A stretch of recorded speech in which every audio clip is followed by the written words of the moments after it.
अस्सलामु अलैकुम वरहमतुल्लाहि वबरकातुहू। बुजुर्गों और प्यारे भाइयों, अल्फाज की भी अपनी एक अलग दुनिया होती है। हर लफ्ज़ अपनी जिम्मेदारी निभाता है। कुछ लफ्ज़ हुकूमत करते हैं तो कुछ लफ्ज़ ग़ुलामी करते हैं। इसके अलावा कुछ लफ्ज़ तो वार भी करते हैं। हर लफ्ज़ का अपना एक मुकम्मल वजूद होता है। जब से आप इन लफ्ज़ों को पढ़ने के साथ साथ समझना भी शुरू कर दोगे, आप हजरात को ये बात अच्छे तरीके से समझ में आ जाएगी कि ये लफ्ज़ सिर्फ अपने अंदर माना ही नहीं रखते, बल्कि ये तो दांत भी रखते हैं जो काट लेते हैं। ये हाथ भी रखते हैं जो गिरेबान को फाड़ देते हैं। ये पाँव भी रखते हैं जो ठोकर भी लगा देते हैं।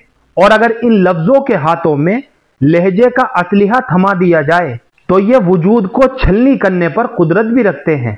बुजुर्गों और प्यारे भाइयों, अपने लफ्ज़ों के बारे में मुहतात हो जाओ और इन्हें अदा करने से पहले सोच लो कि ये किसी के वजूद को समेटेंगे या किरची किरची करके बखेर देंगे, क्योंकि ये तुम्हारी अदायगी के गुलाम हैं और तुम इनके बादशाह हो।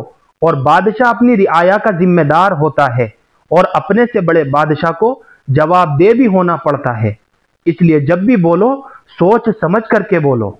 ये बातें हमेशा अपने जहन में रखना, क्योंकि ये हमेशा काम आने वाली बातें हैं। अल्लाह हम सबको अमल की तौफीक नसीब फरमाए और सोच समझकर बोलने की तौफीक नसीब फरमाए। फ़कत वल्लाहु आलम।